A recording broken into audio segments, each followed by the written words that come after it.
गुरु प्यारियों सात संगत जी, राधा स्वामी जी। सात संगत जी कहते हैं कि मौत के वक्त जो कोई जीव आत्मा बंगला मकान का सिमरन करता है तो उस कहते हैं उसको प्रेत योनि में उतारा जाता है। ये बिल्कुल सच है। आज की साखी से हम जानने की कोशिश करते हैं कि आखिरी समय जहाँ आशा कहाँ बासा का कितना बड़ा असर होता है। सात संगत जी, एक पंडित जी जिनका नाम हरिचंद था, पंडित जी काशी में खटशास्त्र इत्यादि निर्मलों के भेद पढ़ा करते थे। उनके साथ उनके साथी विद्यार्थी भी रहते थे। पंडित जी उन सब विद्यार्थियों के लीडर थे। एक बार उन सब विद्यार्थियों की धर्मशाला के महंत से मनमुटाव और लड़ाई हो गई। जहाँ से वे रहा करते थे उनके पास में ही एक और धर्मशाला थी जो बिल्कुल खाली पड़ी थी। अतः उन सब ने विचार किया कि धर्मशाला के महंत से इजाज़त ले लें। तब वे सब इकट्ठे होकर महंत से इजाज़त लेने गए। इजाज़त ले ली। इजाज़त लेकर वे सब रहने के लिए चल पड़े। तब पंडित जी ने अन्य साथियों से कहा कि पहले तुम अपने अपने कमरे पसंद करके अपना अपना आसन लगा लो। मैं सबसे बाद में जो खाली कमरा रह जाएगा वहीं अपना बिस्तर लगा लूँगा। जैसा कि एक लीडर का फर्ज होता है वैसे ही पंडित जी ने किया। सबने अपना अपना कमरा ले लिया। पंडित जी के लिए सीढ़ियों के नीचे एक छोटा सा कमरा रह गया। जब वे उसका ताला खोलकर अंदर कमरे में दाखिल होने लगे तो अंदर से आवाज आई कि अंदर मत आना। पंडित जी ने ज़्यादा ध्यान न दिया। उन्होंने एक नौकर को बुलाया और उससे कहा कि भाई इस कमरे को झाड़ू से साफ कर दो। जब वह झाड़ू लगाने लगा तो उसको भी वही आवाज़ सुनाई दी, यहाँ से चले जाओ। नौकर ऐसा डरा कि झाड़ू फेंक कर भाग गया और झाड़ू लगाने से मना कर दिया।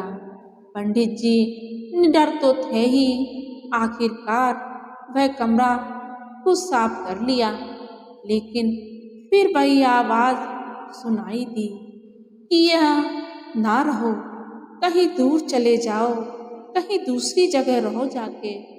इस पर पंडित जी ने पूछा, तुम कौन हो और क्यों ना मैं यहाँ रहूं? वह फिर बोला, नहीं, मैं तुम्हें यहाँ नहीं रहने दूंगा। पंडित जी ने फिर कहा, क्यों भाई, ऐसा ना होगा कि हम और तुम दोनों मिलकर गुजारा कर लें? और तुम रहते कहाँ हो? तो इस पर जवाब मिला, इस कमरे के आले में रहता हूँ, मगर यह न पूछो कि मैं कौन हूँ। पंडित जी ने बहुत आग्रह किया तो जब आवाज आई कि मैं इस धर्मशाला का महंत हूँ। पंडित जी महंत को बहुत अच्छी तरीके से जानते थे। वह बड़ा ही विद्वान, नेक और भला आदमी था।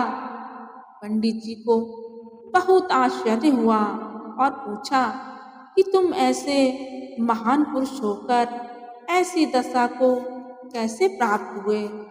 तो प्रेत ने जवाब दिया कि मैं इस धर्मशाला में चौबारे बनवा रहा था। अभी चौबारा पूरा नहीं बन पाया कि मेरी मृत्यु हो गई।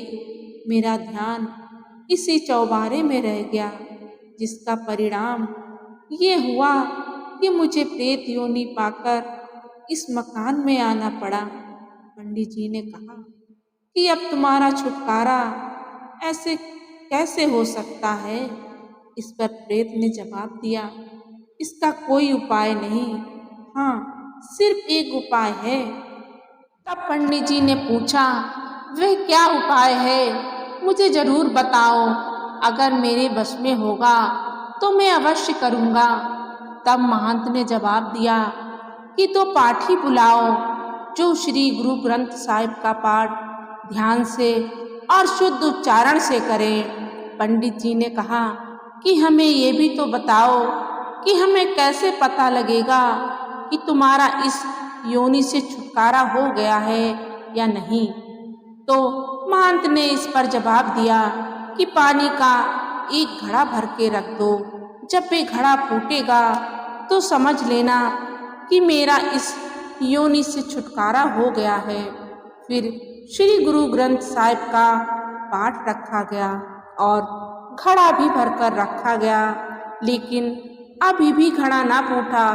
तब पंडित जी ने फिर से कमरे में गए और महंत से पूछा कि अब क्या हुआ। तब वे महंत बोला कि इन्होंने उच्चारण सही से नहीं किया।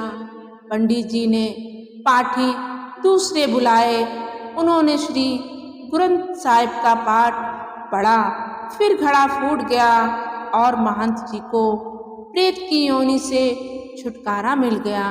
साथ संगत जी, जब तक हमारा प्रेम संसार की नाशवान पदार्थों की तरफ लगा रहेगा, तब तक हम 84 लाख योनियों में यूं ही भटकते फिरते रहेंगे, यानी जन्म और मृत्यु के बंधनों से छुटकारा नहीं मिल सकता।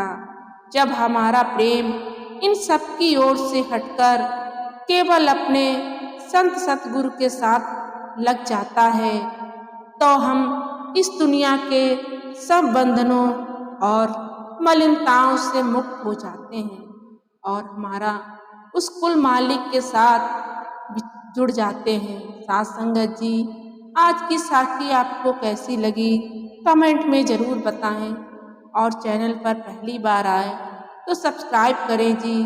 गुरु प्यारियों, साथ संगत जी, राधा स्वामी।